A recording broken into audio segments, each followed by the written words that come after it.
तो मैं क्या बता रहा था आपको, रीसेल की बता रहा था। तो टोयोटा की रीसेल इसलिए क्योंकि पूरी दुनिया में पता है कि भैया गाड़ी बहुत ज़्यादा रिलायबल है। और जब इंडियंस को सबसे ज़्यादा वैलिडेशन पता है कहाँ से मिलती है? बाहर से। बाहर की वैलिडेशन चाहिए होती है लोगों को, इंडियंस को खासकर। अगर किसी अंग्रेज़ ने बोल देना कि टोयोटा बहुत ज़्यादा अच्छी है, क्योंकि टोयोटा बहुत क्या है कि टोयोटा अक्सर ना कई साल ऐसा होता है कि वो फोर्ड से भी ज़्यादा बिक रही होती है अमेरिका के अंदर।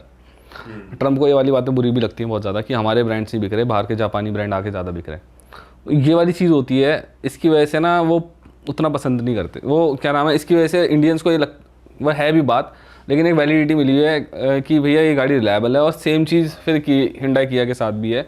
20-25 साल से वो यहाँ पर कर रहे हैं और हमने देखा है कि भाई गाड़ी है तो रिलायबल, ऐसी कोई दिक्कत आती नहीं है। हाँ। पुरानी गाड़ियों में भी दिक्कत नहीं आती उनकी। तो चाहे आप किया ले लो चाहे हिंडा ले लो, कोई दिक्कत नहीं है। भाई फीचर्स आप कह रहे थे, मैं बताऊंगा कि ज़रूरी फीचर्स क्या हैं गाड़ी लेते हुए। तो यार कुछ ऐसे फीचर्स हैं जो मैं आपको कह रहा था ना कि मैं 15 लाख के अंदर मतलब सेकंड बेस या मिड वेरिएंट्स के बारे में बता रहा हूँ। टॉप जाने की ज़रूरत नहीं है, जिसके पास पैसे हैं वो जाए, जिसको जहाँ जाना है वो बात अलग है। लेकिन अगर कोई वैल्यू फॉर मनी ढूंढ रहा है तो कुछ फीचर्स हैं जो गाड़ी में होने चाहिए। 10-11 फीचर्स की ऐसी लिस्ट है। एक तो आपके ABS होना चाहिए गाड़ी के अंदर, वो सब में आ रहा है, वो तो हो गया। 6 एयरबैग्स अब वो स्टैंडर्ड हो गए हैं। कई गाड़ियाँ अभी भी नहीं दे रही हैं, कई गाड़ियों में अभी भी नहीं मिल रहा है, लेकिन वो बेस वेरिएंट से मिलने चालू हो जाते हैं आजकल। 6 एयरबैग्स गाड़ी में, EBD ESC ये होना चाहिए। ये सेफ्टी फीचर्स हो गए सारे, ठीक है।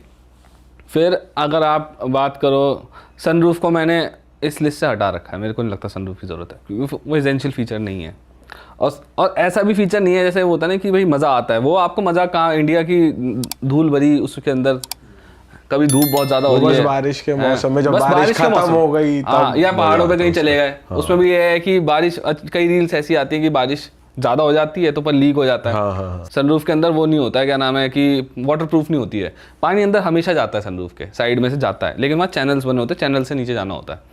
लेकिन चैनल ब्लॉक हो गया तो वो पानी गाड़ी के अंदर ही गिरने लग जाता है। तो मेंटेनेंस है जिसको लेकर आपको अवेयर होना चाहिए। और अगर आप नहीं खोल रहे हो सनरूफ ज़्यादा तो फिर उस मेंटेनेंस को करने की ज़रूरत ही क्या है, झेलने की ज़रूरत क्या है? बच्चे भी जिद करते हैं बाहर निकलना है, वो भी एक दिक्कत हो जाती है, फिर है ही नहीं तो निकलेंगे कहाँ से। तो सनरूफ मेरे को लगता ज़रूरी है। फिर एक चीज़ है कि गाड़ी के अंदर आपके जो बाहर के शीशे खुलते हैं बंद होते हैं वो ऑटोमेटिक होनी चाहिए। बहुत दिक्कत है इंडिया में, क्या होता है अक्सर हम बहुत सकरी सी जगह से निकल रहे होते हैं, उनको बंद करना पड़ता है फिर निकलती है गाड़ी। तो ऑटो फोल्ड और ऑटो एडजस्ट होना चाहिए। बस यही वाला बंद हो सके, वो वाला तो नहीं हो सकता। मारुति में होता था जाना पड़ेगा वो। उतर के जाना पड़ेगा, फिर बाहर से किसी से बोलना पड़ेगा। तो ये होना चाहिए। अगर बजट में कार ले रहे हो तो रेयर क्या नाम है, रेयर में कैमरा होना चाहिए। सेंसर है ठीक है, लेकिन बजट में, खास सिर्फ बजट की बात कर रहा हूँ, तो रेयर में कैमरा होना चाहिए। और अगर आपका बजट अच्छा है, 20 लाख की गाड़ी जो है, तो फिर तो 360 कैमरा होना ज़रूरी है। वो टेंशन नहीं रहती, 360 कैमरा होता है ना, आगे का भी दिख जाता है। ब्लाइंड स्पॉट बहुत होते हैं ना गाड़ी के अंदर। अभी तो अंदाजे से चला लेता है बंदा, चलो एक्सपर्ट है। कई लोग नए लोग होते हैं तो एक्सीडेंट्स होने की, लो स्पीड एक्सीडेंट्स होने की बहुत ज़्यादा चांसेस। लड़कियों के लिए अच्छा है वो कि पूरा बैक करते हुए, क्योंकि एक तो लड़कियों की थोड़ी हाइट भी कम होती है ना। ऑन एन एवरेज इंडिया में जो हाइट है वो 5'1" के आसपास है। चाइना में 5'2'3" है, US में 5'4", 5'6" है, ऐसे है। तो इंडिया की हाइट काफ़ी कम है लड़कियों की, एवरेज हाइट। वैसे लड़कियों के लिए कौन सी गाड़ी रेकमेंड करते हो आपकी? लड़कियों के लिए मैं ऐसी गाड़ी रिकमेंड करता हूँ जो बहुत ज़्यादा बड़ी ना हो, ठीक है, क्योंकि आसान है ना किसी गाड़ी को, ऑटोमेटिक हो। क्योंकि क्या है, अगर मान लो बड़ी गाड़ी कहीं ख़राब हो गई, उसका बोनट ही नहीं खुलेगा। बोनट, अब आप अपनी फॉर्च्यूनर का बोनट खोल के देखो, तो मसल पावर चाहिए उसको उठाने के लिए, वही नहीं खुलेगा, है ना।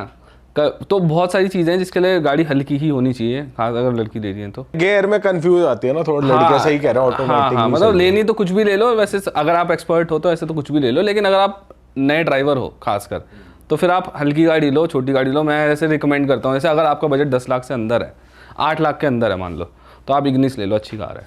नेक्सा की कार है, जैसे क्या है, मारुति वालों ने 2 बना रखे हैं, नेक्सा और उनका अरीना। नेक्सा वाले थोड़ी प्रीमियम आपको एक्सपीरियंस देते हैं, आप जब अंदर जाते हो आपकी थोड़ी सर्विस है ना, वो बाकी सब चीज़ों के अंदर प्रीमियम एक्सपीरियंस रहता है। वो गाड़ी अच्छी है, छोटी कार है, आराम से चला लोगे। उसमें AMT ट्रांसमिशन भी आ जाता है, ऑटोमेटिक भी हो गई।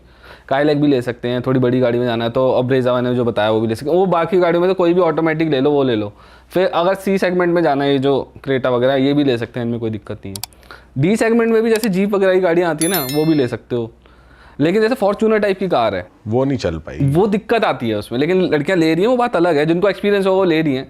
लेकिन नए ड्राइवर्स को मैं ज़्यादा रिकमेंड करता नहीं हूँ, और सेडान्स पे बिल्कुल रिकमेंड नहीं करता। क्यों भाई मैं अभी लेकर आ रहा था 10 जगह तो मैंने यूँ टेढ़े मेढ़े डिज़ाइन बना के निकाली, सांप बना बना के। गाड़ी लग जाती है जहाँ मर्जी लग जाती है।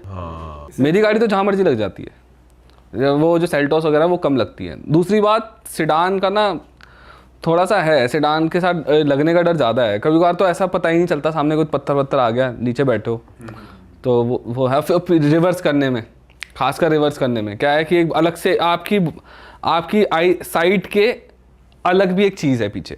जैसे हम पीछे फॉर्च्यूनर हो, कोई सी भी कार हो, पीछे देखोगे तो आपको जो लास्ट का वो दिख रहा है, क्या नाम है, गाड़ी का जो पिलर दिख रहा है लास्ट वाला, आपको पता है कि यहाँ गाड़ी ख़त्म है। सेडान वहाँ ख़त्म नहीं होती, उसके पीछे भी है कुछ। तो वो वही है कि दिक्कत थोड़ी ज़्यादा है। इसलिए मैं सबको नए ड्राइवर्स को, चाहे आदमी हो चाहे औरत हो, किसी को मैं ज़्यादा रिकमेंड नहीं करता। सही बात। तो इस तरह की गाड़ियाँ मेरे हिसाब से ज़्यादा सही रहती है। भाई हम एसेंशियल्स की बात कर रहे थे, सनरूफ नहीं होनी सनरूफ ज़रूरत नहीं है, अगर मतलब लेने वाला ले सकता है, मतलब अगर आप बजट में आ रही है तो ठीक है। हाँ, बजट में नहीं आ रही तो कोई ज़रूरत नहीं है उस चीज़ की। रिवर्स कैमरा होना चाहिए 360 डिग्री। अगर आप थोड़ा अच्छा बजट है तो 360 डिग्री कैमरा ले लो, वो बेटर है। लेकिन अगर कम भी है तो कैमरा तो होना चाहिए पीछे, ठीक है। उसके अलावा जो आपका एसी का कंट्रोल है, एसी जो आपका बीच में पैनल होता है, वो आपका ऑटोमेटिक वाला हो, बेटर है।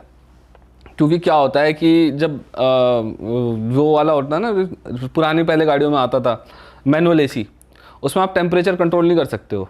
तो ये मेरे को लगता है एक एसेंशियल फीचर है आज की डेट में, एक होना चाहिए गाड़ियों में। कई जैसे मारुति वाले हैं वो बहुत नीचे वाले वेरिएंट से ही देने चालू कर देते हैं।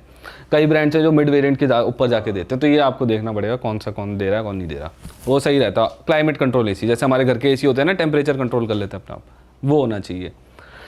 इसके अलावा गाड़ी में स्क्रीन ज़रूर होनी चाहिए। मेरे को ऐसे बहुत सारी स्क्रीन पसंद नहीं है, लेकिन इन्फोटेनमेंट स्क्रीन होनी चाहिए। उसमें एप्पल कारप्ले और एंड्रॉयड ऑटो होना चाहिए।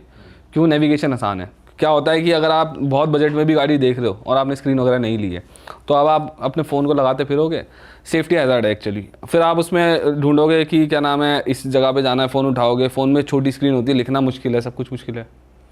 तो स्क्रीन होनी चाहिए, अच्छी होनी चाहिए, लैगी ना हो, वो सब हो। इंफोटेनमेंट वाली स्क्रीन होनी चाहिए। बजट की बात कर रहा हूँ।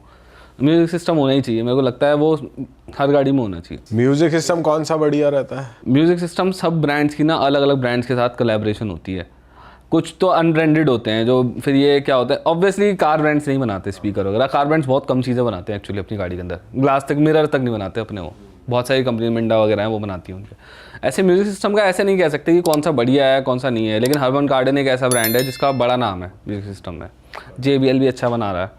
तो ये मैंने एक चीज़ देखी है कि बड़े मैंने क्या देखा कि बड़े बड़े नाम वाले जो ब्रांड्स हैं ना म्यूज़िक सिस्टम के अंदर, उनके भी कभी कभार छोटे ब्रांड से कम अच्छा आउटपुट आते हैं। तो ये ऐसे नहीं कह सकते कि क्योंकि ना ये ब्रांड का, कार ब्रांड का, और जो म्यूज़िक क्या नाम है उसका है, कंपोनेंट बनाने वाली कंपनी का जो कोलैबोरेशन होता है ना, उस पर भी बहुत ज़्यादा डिपेंड करता है। करेक्ट। हाँ, ये उस पर बहुत डिपेंड करता है। वो वाला नहीं है आपकी सैनहाइजर के हेडफोन लगा लिए, क्योंकि वो तो आपके दो कान है ना, गाड़ी का साइज़ अलग है, हाइट अलग है, किस तरीके से प्लेसमेंट कर रहे हैं, वो कभी कभार बहुत अच्छा निकल आता है। एडास कैसा लगता है आपको एज अ फीचर? एडास था मेरे को थोड़ा सा इंट्रूसिव लगता है। मुझे क्या लगता है, एडास जैसे जो लेन कीप असिस्ट होता है, गाड़ी बाहर जा रही है तो लेन में आ जाती है वापस, वो क्या होता है कि काम तो वो करता है, लेकिन कई बार कई गाड़ियों में उतना अच्छे से काम नहीं करता। फिर और अगर आप उस पर रिलाय करने लग जाओ और वो काम भी नहीं कर रहा ठीक से, तो फिर वो खतरनाक बात है। इससे अच्छा तो आपको पता है कि मेरी गाड़ी अपने आप नहीं चल सकती, तो आप ज़्यादा अवेयर रहोगे ना। अरे वाह, आपने ये वीडियो यहाँ तक देख ली भाई, तुमने हमारी मेहनत सफल कर दिया। तुम ही लोग हो असली रियल हिट। और अगर आपको बहुत मज़ा आ रहा है ऐसी क्लिप्स में, ऐसी वीडियोस में, तो फटाफट जाइए प्लेलिस्ट पे, बिंज वॉच कीजिए, सारी वीडियोस देख डालो और मौज काटो। That is it. हम मिलेंगे नए पॉडकास्ट में, नए क्लिप में। Till then bye bye, see you, take care, do subscribe.